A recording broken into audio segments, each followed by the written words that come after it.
happy Thanksgiving, everyone. Yes. We have the Giant Claw review. I think it's 1957, if I'm remembering correctly. Yes. It's a movie that someone made, and it definitely exists. We watched it. Honestly, the best way to watch it. I watched it free on Tubi. There's an HD upload of it. There is a Blu-ray set, the Cold War Creature Features on Arrow Video. I'm not paying $60 to see this movie. I'm sorry. If you want some of the other movies in the set, sure, go for it. Yeah, if you want some of the other movies in the set, I see it. But just to watch this movie, definitely not. I would probably pay for a Blu-ray of this maybe like $15. Maybe.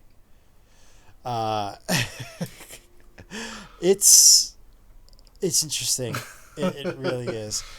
I would have, the one thing that would have been nice having a physical release is maybe there would have been some special features with some backstory on it. I know the director of the movie, he was the guy who did the narration, who's uncredited, and he's got like crazy. You go on his IMDb page and it's just like he's got like 75 movie credits to his name, and he died actually, I think it was right after this movie came out or shortly before. But like he was doing like 15 movies a year. Yeah, I mean, this was a very low budget movie. I mean, the rumor is that the prop, I mean, at the time, $50 was a lot. But there's a rumor that the puppet cost $50 and was made outsourced from a studio in Mexico. I mean, it was outsourced from a studio in Mexico for sure, but the cost of it was supposedly $50.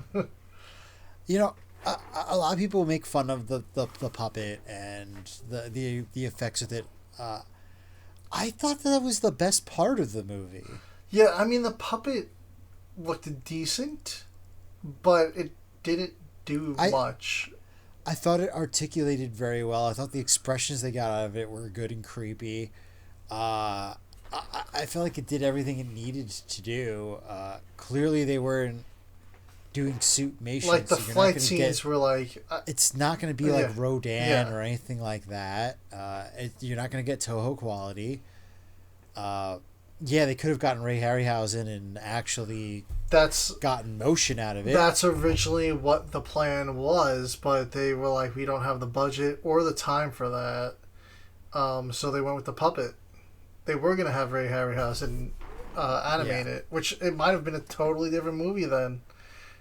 Yeah. Speaking of Harryhausens, we'll be able to eat there in a couple of years at Disney. Can't wait. They just announced that like yesterday. They're gonna have a Harryhausen's restaurant. That's pretty awesome. But back to the movie. I mean, the plot is it's pretty crazy. It's a Swiss cheese of logic, man. There's just some holes in there that are just annoying. Like completely asinine. So it's a 76-minute runtime of a movie. It's a pretty quick watch, and honestly, like, I'd probably watch it again. Like, I wasn't absolutely opposed to this movie. I don't think it's absolutely god awful. I have definitely watched worse, covering stuff for this show.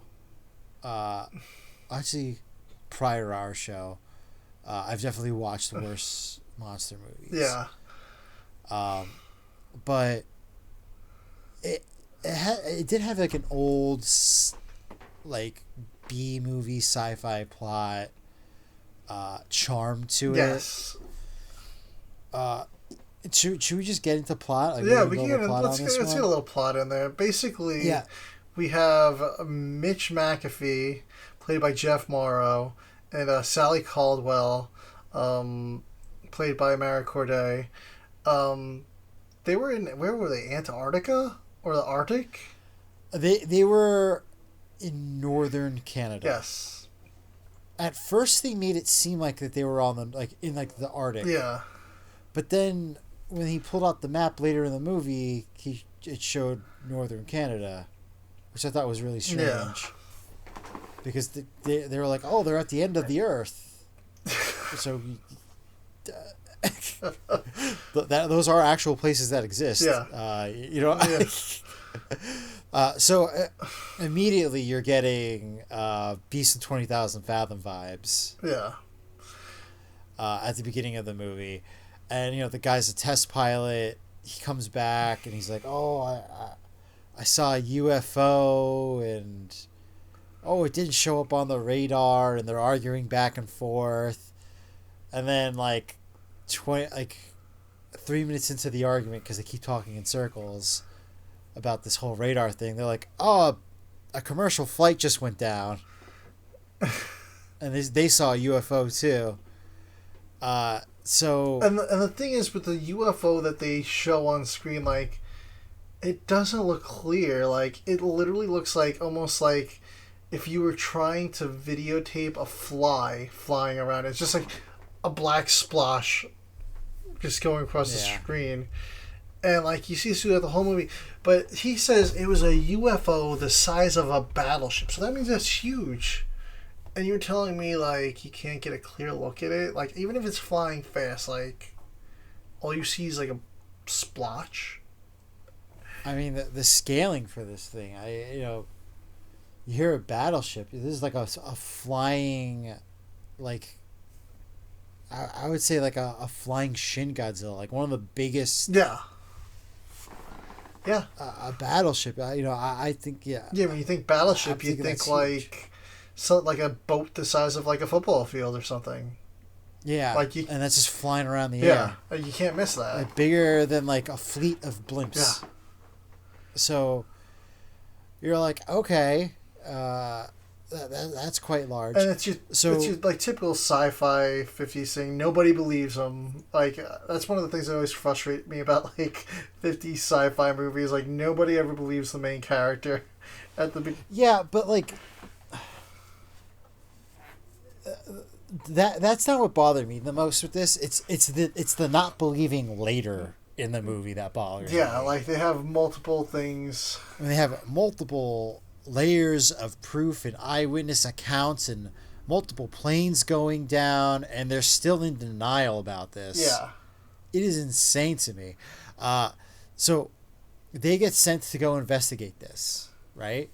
So they get on a plane, and they're on this plane. And this plane crash lands because it gets hit by this giant UFO again. Yes. So these people crash land on a farm in Canada. French Canadian farmer comes up to them. Him and Sally, they're having a grand old time. Mitch and Sally, I don't care about the pilot. He's dead. They never mention him again. Yeah, they carried him out, and then he just died. Yeah. Mitch and Sally, they're having a grand old time. They're our plane just crashed. Whatever. They did bring his body back to Pierre's house. Yeah. So they go over to Pierre's house. They're chatting up with Pierre. They're drinking his homemade wine. They're having a grand old time. They're getting the sheriff to come in. Yes. They're getting the sheriff to come in. Pierre goes, I'm going to be right back. And I just have to go do something outside. The wind's getting a little crazy. Yeah, the animals were making a noise or something like that because he's a farmer. So Pierre goes outside, and he gets attacked by what he describes as a giant bird. Like a con. Kind of. Yeah. He calls it like a conya. Like a conya. Which is apparently it's a French Canadian legend. It's a witch that turns into a bird. Yeah. And apparently if you see it, that means your death is coming. So he comes back in. He's terrified. He's talking about this giant bird that's out there. And Ben, the whole plot of this is that they're looking to investigate a giant thing that was in the sky that they didn't know what it was. Yeah. So what do? Pierre's crazy. Yeah. He lost his mind. Yeah. The cop comes in, and he's just like, just leave him. He's fine. Don't worry about Pierre. Yeah, he's like, what's wrong? You go on to your flight. Yeah, he's like, what's wrong with Pierre? Let's just get out of here. Don't worry about Pierre. So, less than 4 hours from crash landing, they're on another plane, and they're like, man, that's so weird. I had a UFO. and then that other plane crashed with the UFO, and then the plane that we went to go investigate that plane crash with also crashed, and then Pierre saw a giant bird. But Pierre's crazy. But anyway, and then when they drive away we're gonna just from Pierre's house, there's a giant footprint in the field that somehow nobody saw. Yes. So we're just going to have main character syndrome and just argue very loudly on a commercial flight about almost nothing. I don't even remember what the argument was about. Yeah. Mitch creepily kisses her while she's sleeping. Yeah. He's like... But then, like, he's just like... They get yelled at for having main character syndrome. Yeah, they were arguing on a flight. They were arguing about the possibility of a UFO or something flying still. Sally's like, that's... They're arguing that this is even really happening. He's like, someone just died in front of them. Yeah, he comes up with this whole idea of this flight pattern. And she's like, that makes no sense. Nothing would fly that way. And then they just kiss. And they're like, all right. And that's end of scene. Yeah, but this is legitimately what he does. There's like a couple points on the map, and he's like, "You don't see the pattern? You don't see the pattern? How is that? It's a straight line." It's like going in a big circle over and over again, and I'm just like, "You just literally just connected like dots and like made them connect." Yeah. The guy's just absolutely like insane on the plot here. Yeah. But then he's just like, let's just stop talking about this and let's just make out, even though we're work acquaintances and we just kind of started working together like a day ago. Yeah. So scene ends. They're making out on the plane. So they're like in Washington now, and is there like another plane crash that happens? Yeah, there's a bunch of different plane crashes at this point happening everywhere. Yeah, and there's like trains getting derailed and all this other stuff. And then they send out another plane to investigate Mitch's crash, and then they spot a UFO, and then they hear bird-like noises.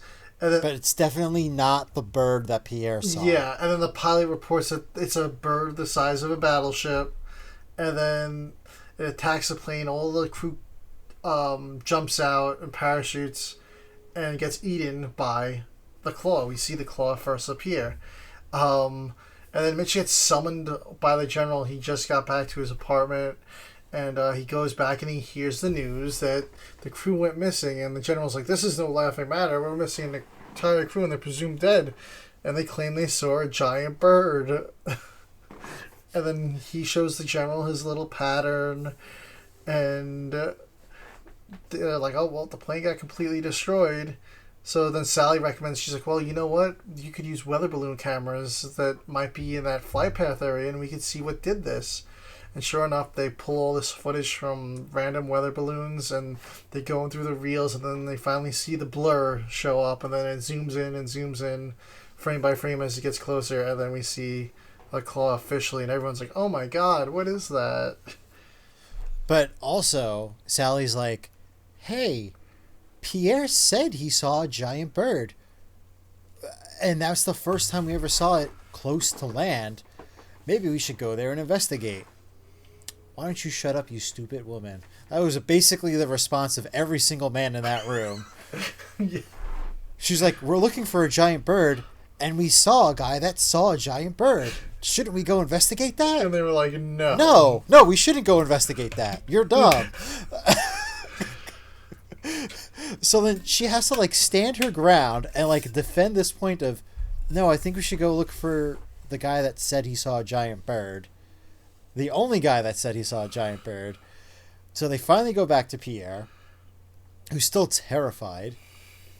They make him leave his house for no reason to go investigate this giant bird. There's no reason that Pierre needed to be there. No. So they find the giant nest with, look, a giant bird at this giant nest right by Pierre's farm. In broad daylight.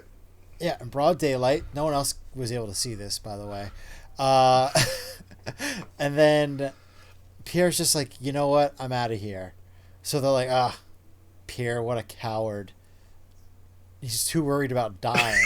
And then So while Pierre's running away, Mitch kills Giant Claw's baby, and then Pierre gets killed by the giant claw, and then they don't care about Pierre. They don't mention Pierre at all ever. They're again. like, let's take it.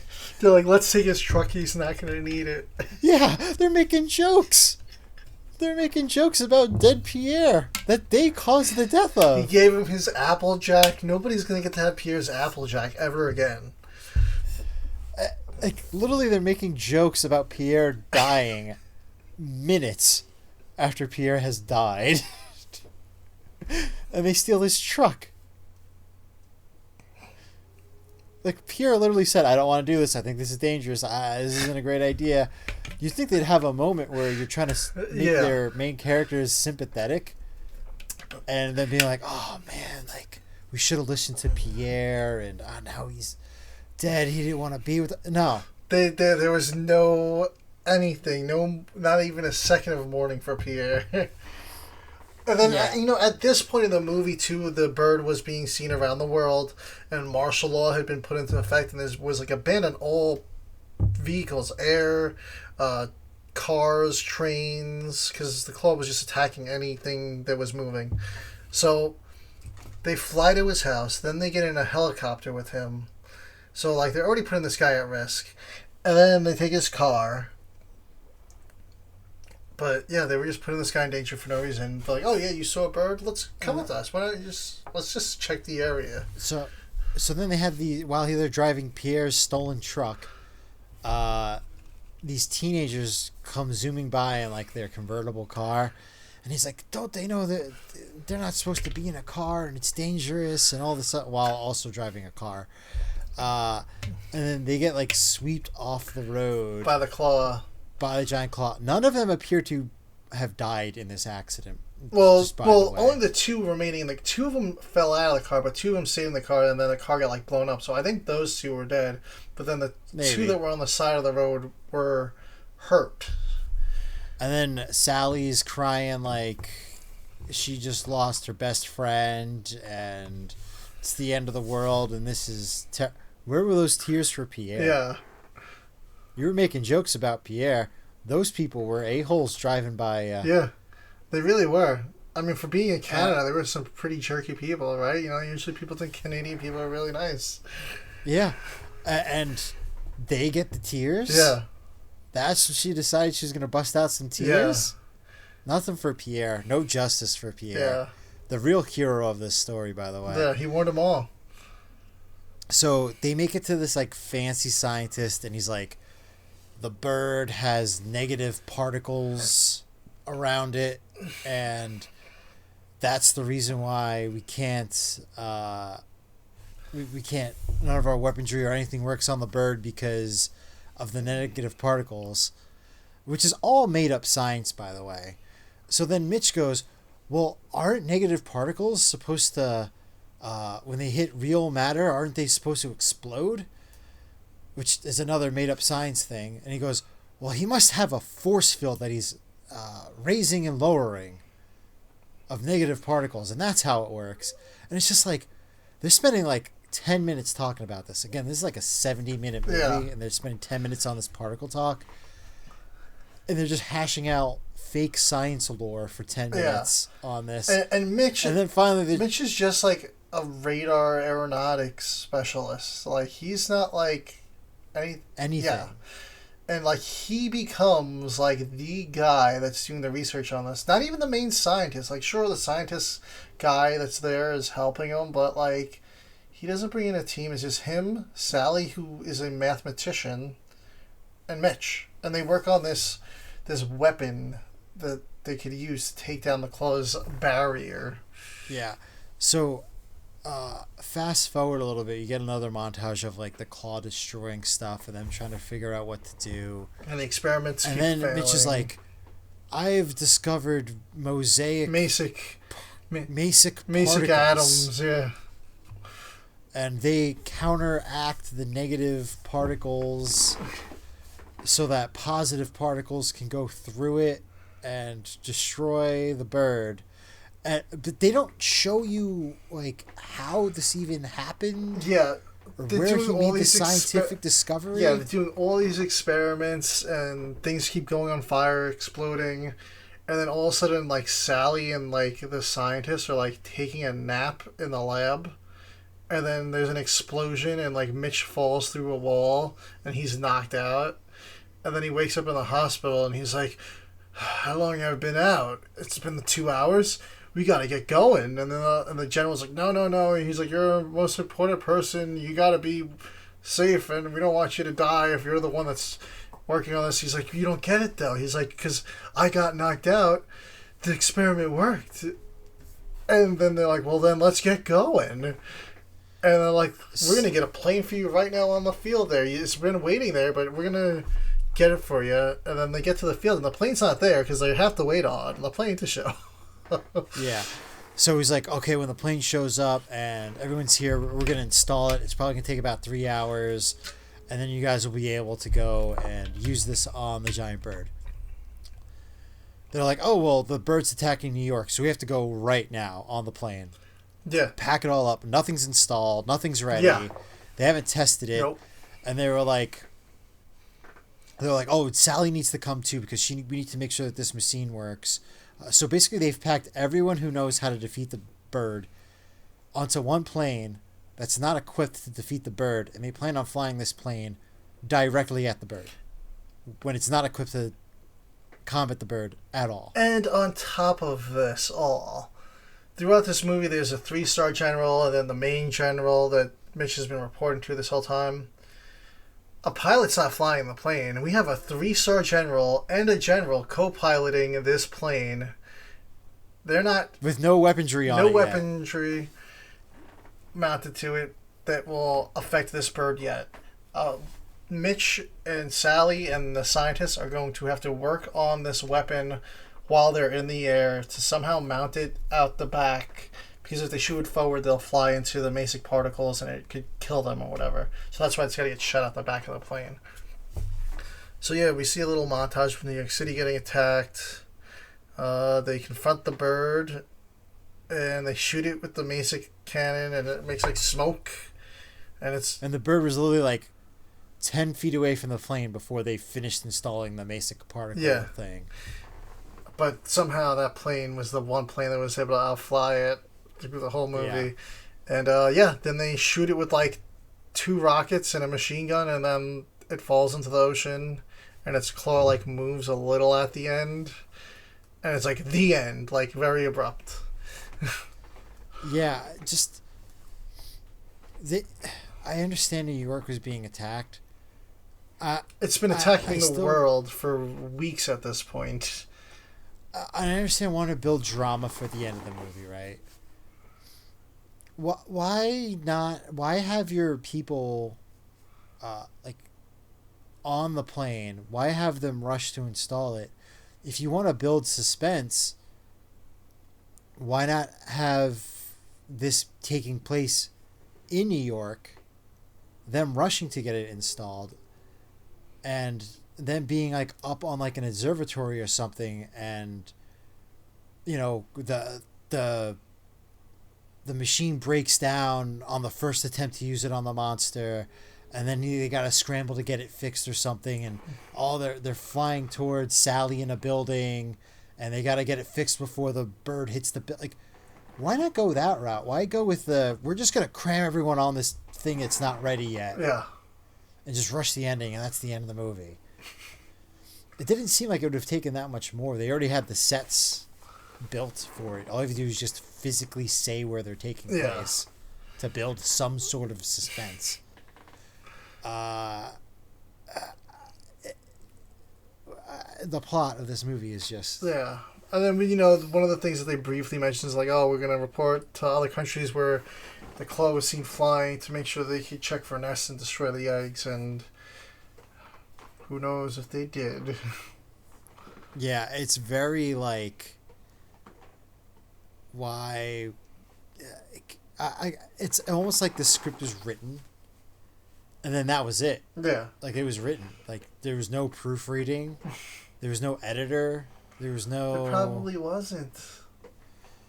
But not one, like, the actors didn't say this doesn't make sense. So speaking of the actors, allegedly Jeff Morrow, who plays Mitch, he went to I've read about the premiere night in his hometown, and the actors had no clue what the puppet was going to look like. They'd never seen it on set. The premiere was their first time seeing it. Apparently, when the claw came on screen, the audience burst out laughing, and he snuck out of the theater and went home and got drunk. My thing about this is, I didn't think that the puppet was that bad. No, I didn't think it. I thought it was the acting and the characters and the plot were bad. But it wasn't terrible. I have seen worse. Yes. Yeah. No, I agree. And so I don't, I would have been embarrassed with not putting your foot down and being like, can we get this changed? Can we get that changed? This doesn't make sense. Yeah. No one's standing up to that versus just the puppet looks a little low budget. Yeah. It's a low budget movie. Yeah. This wasn't like a multi-million-dollar production. No. That, I feel like you have to have your expectations in check. But the gaps in logic. Oh my God. Plot, as an actor, you don't say isn't that the guy that helped us? Wouldn't we be sad that he just died and not make a joke about it right away? Wouldn't we go wouldn't they say the gaps in logic of just we're looking for a giant bird, and we know somebody that saw a giant bird, but that guy's crazy. Yes. Even though we just got attacked by the thing that we know is a giant bird now, and it was in the same area, right above his farm, where we crash landed. It just boggles my mind that was a leap in logic for that. Yeah. That they were like, no way. It's what the... Pierre. Rip to Pierre. And his Applejack. Nobody's ever going to get to have Pierre's Applejack. He makes it himself. I should have had a glass of Winter Jack. It's apple, Yeah. I should have had that. Would have been perfect for the show. Yeah. It's definitely a movie that I'd probably watch again just because it's just such a cheesy sci-fi movie. But you got to be honest on the review, and it's not great. I find it funny that people because you always see Thanksgiving comes around, you always see the giant claw. It's a big meat and all that stuff. I don't think that the giant claw is the problem of this movie. No, it's definitely got some funky plot points. Yeah, but if you do want some more claw. There is a fan book called Talon, the Giant Killer Claw that is an unofficial sequel to The Giant Claw. It opens up with the ending of the movie, and then it jumps to 2021. I haven't got to read it yet, but it might be worth a read if you want more Claw. Who doesn't want more claw? T.E. Heglin is the writer. You pick this up on Amazon. I think it's $10. Not. I hope we get justice for Pierre in that. Yeah, I mean it takes place in 2021. Maybe one of his ancestors. Maybe the main character is his ancestor. No, Carol McMurphy. That does not sound like a descendant of a Pierre. That sounds like a very Irish descendant there. Justice for Pierre. Justice for Pierre. I think that just about wraps up our Thanksgiving episode. Thank you guys for watching. Yeah, hope you guys enjoyed it. Yeah, hope you guys enjoyed it. It was a bit of a silly movie, but a fun watch. Yeah, honestly, I didn't hate it. I had a good time watching it. I was like, it's actually not bad. I mean, it was bad, but it was enjoyable. I kind of I didn't live tweet it, but I kind of live texted you as I was watching the movie because he had already watched it before I had. So it was like fun to be like, what the hell? Like They were like, yeah, you were like, well, fuck Pierre, right? Or I forgot what Yeah. you said. I was cracking up. yeah, it was just like I was dying. I remember I forgot what time it was. I was watching something and then I picked up my phone and looked at it and I started cracking up. But yeah, it was a good time. Love to watch it again. If you guys have watched this movie, let us know what your feelings are down below about it. And I guess we'll see you guys next Yeah, time. happy Thanksgiving.